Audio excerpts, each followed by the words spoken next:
नमस्कार विद्यार्थी मित्रांनो. जीएडीचा म्हणजे सामान्य प्रशासन विभागाचा 5 मे 2026 ला एक महत्वाचा जी आर आला. त्यानुसार 553 संवर्गाचं वर्गीकरण एमपीएससी मध्ये वेगवेगळ्या गटनिहाय करण्यात आलेले आहे. यापूर्वी एमपीएससी एक्झाम घेत होतीच गट अ राजपत्रित, गट ब राजपत्रित, गट ब अराजपत्रित आणि गट क यांच्या एक्झाम एमपीएससी घेत होते, पण त्यांचे पॅटर्न ठरलेले होते. मात्र आता सरकारने हा जो निर्णय घेतलेला आहे, जवळपास 553 संवर्ग इथे एमपीएससी मध्ये वर्ग करण्यात आलेले आहे. सो यांची एक्झाम नक्की कशी असणार आहे? रिसेंटली एमपीएससीने 20 मेच्या दिवशी भरपूर सारे नोटिफिकेशन, भरपूर सारे प्रसिद्धी पत्रक पण देऊन टाकले. एक्झामचं नोटिफिकेशन म्हणजेच परीक्षा योजना कशी असेल हे पण सांगितलं आहे. पण यावरून सुद्धा अजून अधोरेखित होत नाही की इथून पुढच्या ज्या नवीन गट कच्या ज्या सरळ सेवेने एक्झाम टीसीएस आयबीपीएस घेत होती त्या एक्झाम एमपीएससी कोणत्या पद्धतीने घेणार आहे. तो यावरती अजून अधोरेखित केलेलं नाहीये किंवा ऑथराईज अशी काहीही नोटिफिकेशन बातमी एमपीएससीने आपल्याला दिलेली नाहीये. पण आता विद्यार्थ्यांना थोडीशी कुतूहलता आहे की ही एक्झाम कशा प्रकारे होऊ शकते. एमपीएससीने 2 महत्वाच्या डेट पण दिल्या आहेत. 15 दिवसामध्ये प्रत्येक डिपार्टमेंटला आपली सेवा प्रवेश नियमावली अपडेट करायची आहे किंवा प्रसिद्ध करायची आहे. आणि दुसरं महत्वाचं की 1 महिन्याच्या अंतराने प्रत्येक डिपार्टमेंटला आपापली मागणी पत्र एमपीएससी कडे पाठवायची. म्हणजे डेडलाईन आपण ठरवूया की 5 जून पर्यंत मागणी पत्र एमपीएससी कडे जातील आणि साधारणतः 25 म्हणजे आता गेलीच आहे नवीन नवीन संवर्ग जे आहेत त्या संवर्गाचे सेवा प्रवेश नियमावली प्रत्येक डिपार्टमेंटला प्रसिद्ध करायचे. आता याला डिले जरी झाला तरी होणार आहे हे नक्की आहे. सो या राहिलेल्या कालखंडामध्ये एमपीएससी मात्र आता काम करते की परीक्षा पद्धत योजना कशी असावी. थोडक्यामध्ये 2025 ची आता मुख्य परीक्षा असणार आहे आणि या मुख्य परीक्षेला मग बदल काय असणार आहे, काय असावेत या संदर्भात एमपीएससीने सुद्धा परीक्षा योजनाची अपडेट दिलेली आहे. आता ती परीक्षा योजना जी नवीन आलेली आहे ती परीक्षा नवीन योजनेमध्ये 3 बदल त्यांनी ऑलरेडी करून ती योजना आणलेली आहे. कारण पाठीमागची परीक्षा योजनेमध्ये हे 3 बदल नव्हते. म्हणून उद्या उठून कोर्टामध्ये याचिकेमध्ये असं काही होऊ नये, केसेस पडू नये म्हणून एमपीएससीने सावधगिरी घेतली आणि परीक्षा योजना देऊन टाकली. ही परीक्षा योजना 2025च्या मुख्यला पण लागू, जसं की ज्याच्यामध्ये स्किल टेस्ट नसणार आहे, पीएसआयची इंटरव्ह्यू नसणार आहे किंवा त्याच्यामध्ये सांगितल्याप्रमाणे निवड यादीमध्ये प्रत्यक्ष यादी असणार की नाही ते पण सांगून टाकलेलं आहे. सो आता हे झालं 2025 साठी लागू आहे. तिथून पुढच्या 2026 ला लागू असेल का, 26 मध्ये कोणकोणते संवर्ग असतील, हे नव्याने ऍड झालेले संवर्ग ऍड होतील का, त्यांची पूर्व होईल की मुख्य होईल की एकच परीक्षा होईल, नेमकं काय असणार आहे थोडक्यात हा व्हिडिओ शेवटपर्यंत बघा. तुम्हाला मी अंदाज देतोय आणि मी हा अंदाज देतोय, मी एमपीएससी नाहीये, मी फक्त अंदाज तुम्हाला देतोय आणि त्यामुळे तुम्हाला अभ्यासाला सुद्धा योग्य थोडीशी दिशा तरी ऍटलिस्ट या व्हिडिओच्या माध्यमातून मिळेल. सो व्हिडिओ शेवटपर्यंत बघा. जाऊया आता मुख्य मुद्द्याकडे. बघा महत्वाचे पॉइंट्स हे तुम्हाला मी एक्सप्लेन करणार आहे. त्यामध्ये पहिला आहे गटनिहाय होणार की संवर्गनिहाय होणार, कॅडर बकेटिंग होणार का, निकाल कसा लागणार आहे, ऑनलाईन की ऑफलाईन एक्झाम होऊ शकते, एमपीएससी 24 गट कशी होती परीक्षा हे उदाहरणासाठी आपण बघणार आहोत. लॉजिकली कशी परीक्षा घेणे शक्य आहे एमपीएससी ला आणि विद्यार्थ्यांच्या मानसिक आणि आर्थिक ताणाचं सुद्धा लक्ष एमपीएससी ला द्यावं लागणार आहे. वन बाय वन बघूया, आपण तुम्हाला एक्सप्लेन करून देतो. बघा पहिला मुद्दा जो आहे तुम्हाला मी एक्सप्लेन करतोय, ज्यामध्ये बघूया की गटनिहाय जे संवर्ग आलेले आहेत ते गटनिहाय संवर्ग कसे आहेत. बघा गटनिहाय संवर्ग त्यांनी जे दिलेले आहेत ते कसे, थोडक्यात बघूया आपण थोडस. जर तुम्ही बघितलं तर प्रशासकीय आणि तांत्रिक असे 2 गटामध्ये विभागणी केलेली आहे. प्रशासकीय मध्ये 252 वेगवेगळे संवर्ग किंवा त्याला आपण पदे म्हणूया हे 17 गटांमध्ये विभागलेली आहेत. तांत्रिक मध्ये 221 पदे आहेत जे की 29 गटामध्ये विभागलेले आहेत. पहिला प्रश्न हा येतो की गटनिहाय होणार की संवर्गनिहाय वेगवेगळे होणार. बघा मी काही एक्झाम्पल तुम्हाला दिलेले, बघा उदाहरण तुमच्या समोर ठेवलेली आहे. जसं की प्रशासकीय विभाग मी 252 संवर्ग आहे, त्यापैकी काही संवर्गाचे नाव घेतले: लिपिक, तलाठी, कालवा निरीक्षक, कर सहाय्यक निरीक्षक, ग्रंथपाल आणि स्वच्छता निरीक्षक. तांत्रिक पद जे 221 वेगवेगळे संवर्ग आहेत ज्यामध्ये मी काही प्रामुख्याने नावं घेतली: सहाय्यक कृषी अधिकारी, AMVI, लेखा परीक्षक, भूकरमापक, प्रयोगशाळा सहाय्यक, अग्निशामक, कनिष्ठ अभियंता, आरेखक, पशुसंवर्धन, पशुधन पर्यवेक्षक आणि क्रीडा परीक्षक. हे एक्झाम्पल तुमच्या समोर घेतले. असे बरेच आहे, 221 आहे आणि हे 252 आहे. याला मध्ये गटांमध्ये पण कन्वर्ट केला. आता हे गट जे बनवलेले आहेत ना, गट जसं की एक इथे गट बनवला लिपिकचा, मग लिपिक मध्ये काय केलं त्यांनी, उदाहरणार्थ लिपिकचा गट बनवला आहे, बरोबर आहे. ह्या लिपिक गटामध्ये वेगवेगळे काय केले डिपार्टमेंट म्हणजे वेगवेगळे विभाग आहे. जसं की गृह विभाग आहे, वित्त विभाग आहे, नियोजन विभाग आहे, अल्पसंख्याक विभाग आहे, शालेय क्रीडा विभाग आहे, बरोबर आहे, वैद्यकीय विभाग आहे. या सगळ्या विभागाचे जे विभागानुसार 1, 2 असे 141 विभाग केले आणि त्या विभागात या पदाशी साधर्म्य असणार या म्हणजे ज्याचं काम क्लर्कच आहे पण त्याला नावं वेगळी आहेत. काही ठिकाणी वरिष्ठ लिपिक असेल, बरोबर की नाही, काही ठिकाणी कनिष्ठ लिपिक असेल, काही ठिकाणी फक्त लिपिक टंक लेखक असेल, काही ठिकाणी फक्त क्लर्क असेल लिपिक.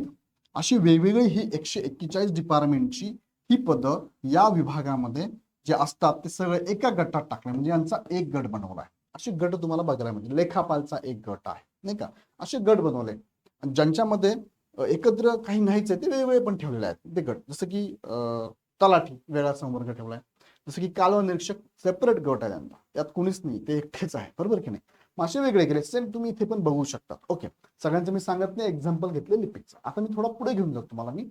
आता मग एक्झाम ही गटन्याय होणार की संवर्ग न्याय आणि दुसरा मी ऍड केलं त्याच्यामध्ये केडर बकेटिंग कसं असणार. आता केडर बकेटिंग कसं असतं की एक बकेट आहे आणि या बकेटमध्ये केडर ठेवायचे आपल्याला. आता हे केडर ठेवत असताना तुम्हाला विचार काय करायचा, हा विचार करायचा आहे काय पदाचा प्रकार कोणता आहे. सपोज पद कोणता आहे, क्लर्क आहे. पद कोणता आहे, क्लर्क आहे. वेतन श्रेणी काय, फॉर एक्झाम्पल त्याची वेतन श्रेणी S6 आहे. एक्झाम्पल घेतलं मी. जबाबदारी काय व्हायला जबाबदारी असतात की क्लेरिकल काम असतात म्हणजे मास्टर अपडेट ठेवणं वगैरे जे असेल ते काम त्याचं असतं. आणि पदोन्नतीच्या रचनेनुसार त्याची पदोन्नती फॉर एक्झाम्पल त्याला पुढचं पद वरिष्ठ लिपिक वगैरे मिळत असेल तर त्याला साधारणतः 7 वर्ष सेवा करावी लागते असं म्हणूया आपण एक्झाम्पल. म्हणजे या सगळ्या गोष्टीनुसार ठरणार आहे की हे कोणत्या बकेटमध्ये जाणार आहे. ही ए नावाची बकेट आहे ज्या बकेटमध्ये सगळे क्लेरिकल डिपार्टमेंट, क्लेरिकलचे सगळ्या डिपार्टमेंट जे क्लेरिकल कामं असतात ना, क्लर्क, वरिष्ठ लिपिक, कनिष्ठ लिपिक, लेखापाल जे काय असेल तुम्हाला म्हणतोय ते सगळं ह्या बकेटमध्ये येते. ज्या बकेटमध्ये कदाचित या पदासाठी अर्हता जी असणार ती सेम असणार आहे. त्याला आपण शैक्षणिक अर्हता म्हणूया, व्यावसायिक अर्हता म्हणूया किंवा वयोमर्यादा म्हणूया, जे काय लागते ते सगळं शैक्षणिक अर्हता काय असणार आहे, सेम असणार आहे. ओके, मग शैक्षणिक अर्हता सेम आहे, जबाबदाऱ्या सेम आहे, त्यांचं वेतन श्रेणी सेम आहे, बरोबर की नाही. अशी सगळी पद आणि एक्झामचा पॅटर्न सुद्धा यांच्यासाठी सेम ठेवता येऊ शकतो बाबा. म्हणजे एखादं टेक्निकलचं पद यात कशाला ऍड करायचं. टेक्निकलचं पद जर मी ऍड केलं फॉर एक्झाम्पल जेईचं पद ऍड केलं तर काय होईल मग ह्या पदाला मला टेक्निकलचं स्वरूप घेऊन टेक्निकलचे पण काही प्रश्न किंवा टेक्निकलचा सिलेबस पण मला ऍड करावा लागणार आहे. कारण एज्युकेशन त्या याच्यामधून काय म्हणजे आपण त्याची हिस्ट्री तशी आहे एज्युकेशनची त्यानुसार घ्यावं लागणार आहे. तो मग इथे करताना एक बकेट जर केली, एक्झाम्पल मी क्लर्कची बकेट केली आणि यामध्ये मी असं म्हणूया 141 तर ह्या वर्षीचे आहे, काही पाठीमागचे पण ऍड केले. असे सपोज 200 वेगवेगळे डिपार्टमेंटचे असे 200 डिपार्टमेंट, 200 विभाग. विभाग म्हणजे कोणतं म्हणतो मी, वित्त विभाग, गृह विभाग, नियोजन विभाग, अल्पसंख्याक विभाग, जलसंपदा विभाग हे आहेत ना, हे विभागाचे असे 200 वेगवेगळे विभाग आहे आणि त्यांचे मिळून असे टोटल असे ऍड करत गेलो असं म्हणूया आपण की टोटल मंजूर पद असे म्हणूया आपण की मंजूर पद 15,000 आहे बाबा. एक्झाम्पल घेतलं 15,000. मग त्यापैकी रिक्त पद किती बाबा, 5,000 रिक्त पद आहे. म्हणजेच मग याची ऍड करावं लागेल मला. क्लर्कची झाली फायनल, एवढे 5,000 ची ऍड मला द्यायची आहे. ओके, एक झालं. सेम दुसरं मी घेतलं एक्झाम्पल म्हणून, जसं की जेईच्या एक्झाम भरपूर सारे तांत्रिकच्या होत असतात बघा, WRD, WCD, PWD अशी एक बकेट घेतली ही बी नावाची. आणि हे काय केलंय, यांचं पण एक माझं फायनल झालं की रिक्त जागा किती, फायनल जागा मंजूर जागा किती, रिक्त जागा किती. फॉर एक्झाम्पल म्हणलं की 4,000 जागा आहेत बाबा यांच्या. ओके, हे फायनल झालं. बकेट बकेट गेल्या बाबा. गटनिहाय करता येईल का मला, गटनिहाय नाही. गटामध्ये काय, जसं की गटनिहाय जर मी घेतलं, गटनिहाय एक्झाम घ्यायची म्हटलं मी, कालवा निरीक्षक हा एक गट आहे, याची सेपरेट एक्झाम घ्यावं लागेल. किती गट आहे मासे, गट जर बघितले तर किती आहेत, पहिले आहेत 17 आणि दुसरे आहे 29, म्हणजे टोटल किती झाले बरं हे 46. मग 46 एक्झाम गटनिहाय जर घ्यायचा विचार केला तर 46 एक्झाम घ्यायच्या आहे. ऑलरेडी MPSC एक्झाम आहेच, 46 एक्झाम घ्यायच्या म्हटल्या तर प्रत्येक महिन्याला 12×48 म्हणजे प्रत्येक महिन्याला 4 एक्झाम घ्याव्या लागतील. काय म्हटलं मी, प्रत्येक एक्झामला प्रत्येक महिन्याला शक्य आहे का बरं, प्रत्येक महिन्याला 4. मुलांनी दर आठवड्यात एक्झाम द्यायची का. कदाचित एखादा विद्यार्थी 2 विद्यार्थी होऊ शकतो सगळ्या एक्झामला पात्र, किंवा ऍटलिस्ट ह्या 46 पैकी एखादा विद्यार्थी 12, 13, 15 एक्झामला पात्र असू शकतो. त्याची या आठवड्यात एक्झाम, पुढच्या आठवड्यात एक एक्झाम येऊ शकते, लगेच पुढच्या आठवड्यात एक्झाम. म्हणजे विद्यार्थ्यांना परत तो त्रास होणारच आहे ना. मला काय सांगितलं लक्षात घ्या, मग एवढ्या एक्झाम गटन्याय जर घ्यायची म्हटली तर अडचणच आहे. कळतं मी काय बोलतोय? अडचण येणार आहे. मग कशी होणार आहे? तर केडर बकेटिंग करावं लागणार आहे. केडर बकेटिंग करावं लागणार आहे. जसं मी तुम्हाला आता म्हटलं ना, JEEच्या ह्या WRD WCDच्या एकत्र घ्या, किंवा क्लर्क आहे, क्लर्कचे जेवढ्या एक्झाम्स जे पद आहेत ते एकत्र घ्या. त्याच्याशी निगडीत अजून कोणते संवर्ग आहेत का ते पण एकत्र तुम्ही घेऊ शकता. बरोबर. आता तुम्हाला सर कसं काय शक्य आहे? मी पुढे एक्झाम्पल तुम्हाला देतो बघा. हो. आता बघा, प्रशासकीय पदं तुमच्या समोर घेतली, ही सगळी प्रशासकीय पदं आहेत. मग एकच परीक्षा घ्यावी का यांची? शक्य आहे का बरं? हे हे बघूया आपण, चेक करून. अडचण काय येऊ शकते? पहिले बघा, जर सगळ्यांची एकच परीक्षा घेतली, एकच परीक्षा म्हणजे पूर्व आणि मुख्य नाही, एकच परीक्षा होणार आहे आणि डायरेक्ट तुमचं काय होणार आहे? निवड होणार आहे. ओके, डायरेक्ट निवड होणार आहे. मग आता याच्यामध्ये काय होईल? जर असं जर झालं तर काय होऊ शकतं? मुलांना फी डबल डबल भरायची गरज पडू शकत नाही. चांगली गोष्ट आहे. आणि हाच विचार करून MPSC कडे वर्ग पण करण्यात आलेला आहे. हा एकमेव नाही, पण हा एक विचार आहे त्याच्यामध्ये, की TCS IBPS जेव्हा एक्झाम घेते तेव्हा प्रत्येक डिपार्टमेंटची सेम संवर्ग आहे. जसं क्लर्क आहे, जलसंपदा विभागाचा क्लर्क आहे, त्यासाठी एक्झामची ऍड काढली, 1000 रुपये भरा. परत दुसरं काय, वित्त विभागाचा क्लर्क, परत दुसरी ऍड काढली, त्याला 1000 भरा, परत फॉर्म भरा.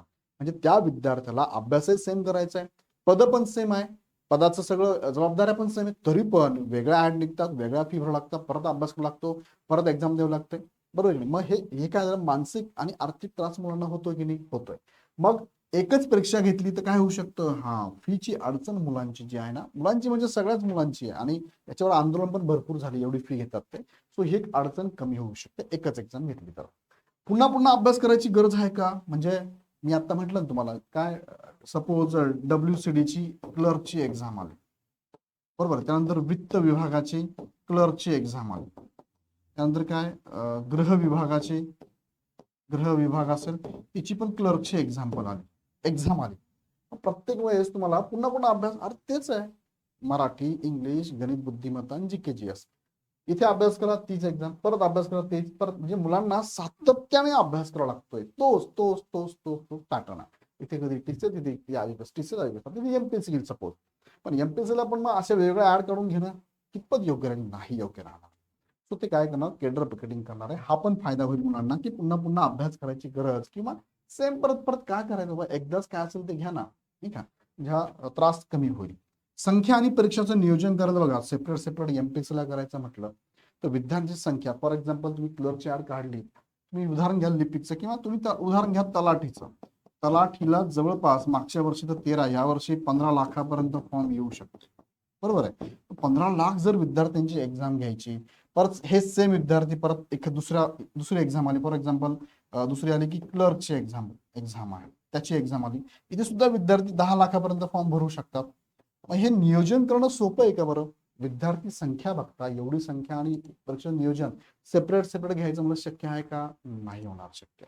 मग MPSC विचार केला, बाबा एवढ्या विद्यार्थ्यांचं नियोजन करायचं म्हणजे MPSC ला खर्च आहेच नाही असं नाही. प्रिंटिंगचा खर्च आहे, क्वेश्चन पेपर सेट करायचा खर्च आहे, उत्तरपत्रिका सेट करायचा खर्च आहे, प्रत्येक स्कूल त्यांना बुक करावं लागतं, त्यालाही खर्च आहे ना. प्रत्येक जे इन्व्हिजिलेटर असतात, पर्यवेक्षक, त्यांनाही पैसे द्यावे लागतात, शाळा बुक करावं लागतं, हे नियोजन प्रॉपर करावं लागतं, हे सगळं अवघडच आहे ना. मग एवढं सगळं परत परत परत घेण्यापेक्षा MPSC म्हणून की एकत्रच घेऊया, आपण एकच परीक्षा घेऊया. आता गैरप्रकार, यापूर्वी काय होतं, ह्या सेपरेट सेपरेट एक्झाम मध्ये वाव मिळते गैरप्रकार करायला. अच्छा, ह्या क्लर्क मध्ये नाही झाला माझं, पुढच्या क्लर्कला, अरे हा थोडं चुकलं माझं, अशा पद्धतीने करायला पाहिजे होता गैरप्रकार. मग असं करू, तसं करू, हे करू, ते करू, अशा पद्धतीने गैरप्रकारात सुद्धा वाव मिळते. परीक्षा ओव्हरलॅप होण्याची चान्सेस फार कमी आहे एकत्रच घेतल्या ना. म्हणजे काय होईल, तुम्हाला जर सेपरेट घ्यायचं म्हटलं, सपोज 141 क्लर्कचे वेगळे विभाग आहे, ह्या सेपरेट एक्झाम घ्यायच्या म्हटलं ओव्हरलॅप होऊ शकतात. मग मुलांनी कोणती एक्झाम द्यायची? मुलांना डिसिजन घ्यावा लागत असेल आणि एखाद्या एक्झामला मुकावं लागत असेल, संधी जर जात असेल, ही पण चुकी आहे. तो ते पण होणार नाही. त्यामुळे एकच परीक्षा घ्यावी हे शक्य आहे. आता मी तुम्हाला बोललो ह्या PPT मुद्द्यावर, की एकच परीक्षा घ्यावी का, हे शक्य आहे का, हे मी तुम्हाला बोललो.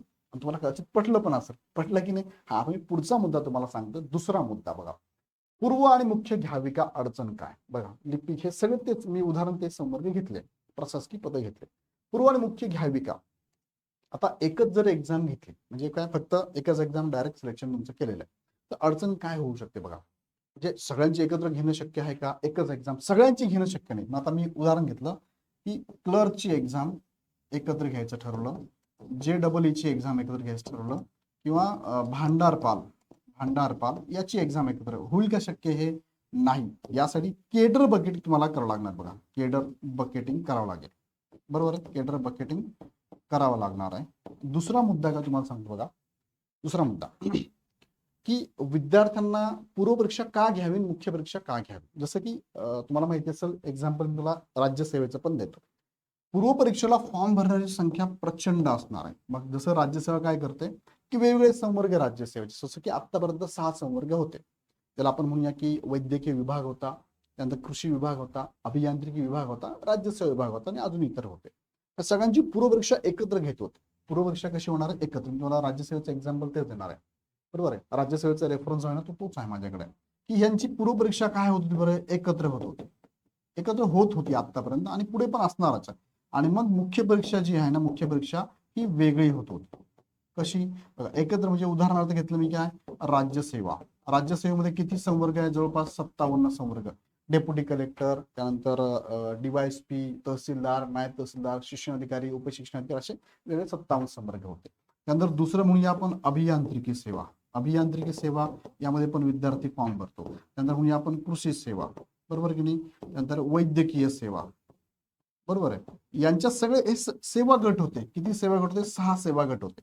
यांची पूर्वपरीक्षा एकत्र होते आणि मुख्य मग वेगळी होते. मग पूर्वपरीक्षेनुसार प्रत्येक सेवा गटाचा कट ऑफ जो लागतो ना, तो वेगळा लागतो. कट ऑफ काय लागतो, वेगळा लागतो. त्यात जसं इथे क्लर्कला त्यांनी वेगळं केलं, तसं राज्यसेवेला जर विचार केला, सपोज राज्यसेवेमध्ये 57 वेगवेगळी पदे आहेत, मग यांच्यासाठी सुद्धा कट ऑफ कसं लागणार आहे, हा वेगवेगळा लागणार आहे. बरोबर आहे, म्हणजे मुख्य लाभ. मग होणार काय, पूर्वपरीक्षेला विद्यार्थ्यांना सगळ्यांना संधी होती. कितीतरी लाखो विद्यार्थ्यांनी पूर्वपरीक्षेचा फॉर्म भरलाय. मग ह्या लाखो विद्यार्थ्यांचं परत नियोजन करताना, निकाल लावताना याच्यामध्ये मुलांची संख्या कमी करणं. बघा, MPSC काय करतं तुम्हाला माहिती असेल आतापर्यंत, 10,000च्या वर, मी एक ढोबळ माने बोलतो, 10,000च्या वर जर अर्ज आले एखाद्या एक्झामसाठी, तर यासाठी चाळणी परीक्षा MPSC घेते. बघा तुम्ही बघा, काही सरळ सेवेच्या अशा एक्झाम आहे, MPSC नोटिफिकेशन काढते की जर अर्जांची संख्या जास्त आली तर आम्ही चाळणी परीक्षा घेऊ. मग इथे सुद्धा अर्जांची संख्या खूप जास्त असणार आहे. मग इथे MPSCला चाळणी परीक्षा घ्यावी लागणार, म्हणजे पूर्वपरीक्षा घेणं गरजेचं राहील. त्यातनं चाळणी केली. फॉर एक्झाम्पल, 15 लाख विद्यार्थ्यांनी फॉर्म भरला पूर्वपरीक्षेचा. मग काय केलं यांनी, प्रशासकीय गट एकच घेतले. प्रशासकीय गट जे आहेत ते एकत्र घेतले आणि त्यांची पूर्वपरीक्षा घेतली. कदाचित तांत्रिक गट पण एकत्र घेतले, तांत्रिक गट पण एकत्र घेतले. ह्या सगळ्यांची मिळून विद्यार्थ्यांनी पूर्व दिली. आता मी काय म्हटलं, पूर्व एकत्र, कारण एकच विद्यार्थी बऱ्याच ठिकाणी प्रशासकीयमध्ये पण असू शकतो, तांत्रिकमध्ये पण पात्र असू शकतो. त्यांनी फॉर्म भरला, पूर्वपरीक्षा दिली. पूर्व दिल्यानंतर यामधून काय होणार आहे, चाळणी होणार आणि चाळणीनंतर त्या पदासाठी, फॉर एक्झाम्पल टेक्निकलचं एखादं पद आहे, फॉर एक्झाम्पल क्लेरिकलचं पद आहे, यासाठी काय होणार आहे, मुलांची संख्या काय होणार आहे, निश्चित केली जाणार आहे. म्हणजे जेवढ्या जागा त्याच्या 12 पट, 15 पट, 18 पट असे विद्यार्थी निश्चित होणार आहे. म्हणजे मुख्य परीक्षेमध्ये संख्या कमी होणार आहे. मुख्य परीक्षेमध्ये संख्या काय होणार आहे, कमी होऊन जाणार आहे. आणि मग कमी झालेल्या संख्या यांचे नियोजन करणं, त्यांच्या एक्झाम घेणं, पेपर सेट करणं, हे MPSCला सहज सोपं सुंदर होणार. जसं की राज्यसेवेचे करतात बघा. ते राज्यसेवेला तसंच केलं जातं ना. राज्यसेवेला इथे पूर्व एकत्र आणि मुख्य वेगळं घेतलं जातात. कशासाठी घेतलं जातात, की ह्या विद्यार्थ्यांची संख्या निश्चित करणं, चाळणी परीक्षा घेऊन ही निश्चित करण्यासाठी घेतलं जातात. बरोबर आहे. मग हे करण्यासाठी काय केलं, फी तुम्हाला पूर्वला सगळ्यांना एकच भरायची आहे. सगळ्या एक्झामला तुम्ही जिथे जिथे पात्र, जसं की कंबाईन गट गट कच्या एक्झाम कशा होत होत्या बरं, आतापर्यंत जशा होत होत्या, जसं की तुम्ही PSI ला पण पात्र असाल, तुम्ही STI ला पात्र असाल, तुम्ही ASO ला पण पात्र असाल, तुम्ही सब रजिस्ट्रार पण पात्र असाल, तर फॉर्म भरताना पूर्वपरीक्षा तुमची एकत्र होत होती. आणि तुम्ही ज्याला ज्याला पात्र आहात त्यानुसार तुमचा कट ऑफ लागतोय, त्यानुसार तुम्ही इथे पात्र होतात मुख्य परीक्षेला. बरोबर की नाही, मुख्य परीक्षेला. ओके. आणि मग मुख्यपणे यांची एकत्र होत होती. मग याच्यात पण काही गोष्टी अशा असू शकतात की काही टेक्निकल गोष्टी, काही केडर असे असू शकतात की त्यांचे कामाचं स्वरूप सारखंच, मुख्य परीक्षा पण एकत्र घ्यायला काही हरकत नाही. ते पण होऊ शकतं. ओके. मग पुन्हा पुन्हा अभ्यास करायची, पूर्व परीक्षा अशी वेळ द्यायची, कारण जे विद्यार्थी सिलेक्ट आहे मुख्यला, त्यांनी आता मुख्यचा अभ्यास करायचा आणि त्या पदासाठी आवश्यक असणाऱ्या जबाबदाऱ्या लक्षात घेऊन तो सिलेबस तुम्हाला इथे दिला जाईल. जसं की AMVI ची एक्झाम आहे, कशी होत होती बरं, AMVI पूर्व एकत्र होती तिथे आणि मुख्याला काय, त्यांचा तांत्रिक घटक जो आहे त्याच्यावर तुमची परीक्षा होतो, तांत्रिक घटक. MPSCला हे सोपं होणार आहे. विद्यार्थी संख्या कमी निश्चित केली जाणार आहे, पदाच्या 12 पट विद्यार्थी मुख्यला येणार आहे आणि मग त्यांची एक्झाम अरेंज करणं सोपं होणार आहे. ओके. संख्या आणि परीक्षा नियोजन सोपं होणार आहे. गैरप्रकार इथे टाळले जाणारच आहे.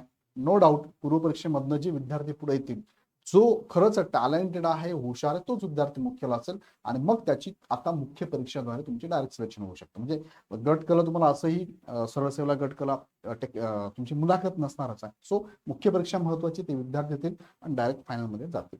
म्हणजे 2 टप्प्यात 2 लेअरमध्ये एक्झाम झाल्या. आता काय होतंय, पहिल्या टप्प्यात काही गैरप्रकार झाले, दुसऱ्या टप्प्यात त्याला अडवलं जाऊ शकतं.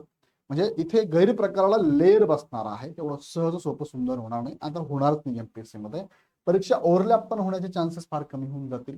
साहजिक तिथे एकल परीक्षा इथे पण संख्या फार कमी होऊन जाईल. सो एमपीएससीला सोपं होणार आहे.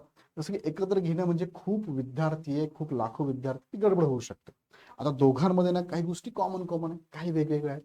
पण एमपीएससीचा आतापर्यंतचा पॅटर्न जर लक्षात घेतला तर एमपीएससी अधोरेखित काय करते की आम्ही पूर्व आणि मुख्य घेणार आहोत. आम्ही केडर बकेटिंग करू, केडर बकेटिंग नुसार एक्झाम घेऊया. एकच एक्झाम घेऊन डायरेक्ट सगळ्यांचं सिलेक्शन केलं तर विद्यार्थ्यांना डबल संधी मिळणार आहे का मला सांगा. सपोज सगळ्यांची एकत्र एक्झाम घेतली एकत्र, तर विद्यार्थ्यांना संधी मिळणार आहे का पुढे भविष्यात? नाही मिळणार आहे. मग त्यापेक्षा केडर बकेटिंग करा. म्हणजे विद्यार्थ्यांना कदाचित पहिल्या अटेम्प्टमध्ये काही कारणास्तव जर राहिला तो विद्यार्थ्याला संधी पुढे असेल ना, केडर बकेटिंग केली, ए नावाची एक्झाम निघाली त्याला तो पात्र, बी नावाची एक्झाम, सी नावाची एक्झाम, इथे पात्र झाला तर बी संधी मिळणार आहे, सी संधी त्याला असावी लागणार आहे. तो वर्षाचा सगळा एक्झाम एकच एक्झाम घेऊन टाका द्या सिलेक्शन करून, असं होईल का? नाही. डायरेक्ट 1 वर्ष थांबावं लागेल असं. आणि त्या प्रशासकीय विभागाकडनं एकाच वेळेस सगळ्यांची मागणी पत्र पण यावं लागेल. याला थोडं तुम्हाला स्ट्रिक्ट करावं लागणार आहे, एकाच वेळेस घ्यावं लागणार आहे. कधी येऊ पण शकत नाही, काही गडबड पण होऊ शकतात. सो एकच एक्झाम घ्यायची जर ठरलं, जर का ती एक्झाम एका वेळेस घेण्याच्या पद्धतीमध्ये काही गडबड झाली, इलेक्शन आलं, काही गडबड झाली, हे झालं ते झालं, तर ही लांबत गेली तर सगळ्या डिपार्टमेंटवरती प्रचंड भर पडू शकतो, ताण येऊ शकतो, भार पडू शकतो. मग त्यामुळे टप्प्याटप्प्याने एक्झाम घेणं, त्याला केडर बकेटिंग करून कधीही चांगलं असणार आहे. प्रशासनाच्या दृष्टीने पण चांगला आहे, प्रशासन चालवण्यासाठी पण चांगला आहे, एमपीएससीला पण नियोजन करणं सोपं जाणार आहे. एकाच वेळेस सगळा ताण येणार नाहीये. थोडं टप्प्याटप्प्याने केडर बकेटिंग केलं तर एमपीएससीला सोपं होणार आहे. एमपीएससी अशा एक्झाम ऑलरेडी घेत आलेली आहे. पूर्व एकत्र घेऊन मुख्य वेगळी घ्यावी लागेल का? तर असंच करणं एमपीएससी साठी सोयीस्कर होणार आहे. आणि मुख्यसाठी स्वतंत्र बकेटिंग करावे लागणार का? येस, मुख्यला पण तुम्ही स्वतंत्र बकेटिंग करू शकता, स्वतंत्र एक्झाम पण घेऊ शकता. आता हे सगळं वरती हेडिंग दिलंय, अंदाज आपणा. ह्या दोन्ही गोष्टी दोन्ही बाजू तुम्ही नीट लक्षात घ्या. अजून एमपीएससीला आपण सांगणं अवघड आहे, एमपीएससी ऑलरेडी याच्यावरती चर्चा करत आहे. रिझल्ट नक्कीच पुढे येणार आहे, पण आता सध्या तरी असं वाटतंय की एमपीएससी पूर्व मुख्य घेऊनच पुढे जाणार आहे. रेफरन्ससाठी तुम्हाला मी एमपीएससीची ऍड पण सांगितलेली आहे. सो निकाल कसा लावणार, जशी एमपीएससी लावते तसा ऑनलाईन की ऑफलाईन एक्झाम बघा. मुख्य परीक्षा ऑनलाईन पण एमपीएससी घेऊ शकते, ऑनलाईन पण घेऊ शकते, पण एमपीएससी कडे जास्त आपण पाहतो ज्या नजरेने ती ऑफलाईनचीच अपेक्षा आहे. विद्यार्थ्यांचा मानसिक त्रास आणि आर्थिक ताण सुद्धा कमी करायचं मुख्य हेतू एमपीएससीचा इथून पुढे असणार आहे. सो या संदर्भात मला मी थोडक्यात अंदाज दिलाय की शक्यता जास्त जी आहे ती पूर्व आणि मुख्य अशीच होणार आहे. या संदर्भात आपलंही मत काय असेल मला कमेंटमध्ये नक्की कळवा.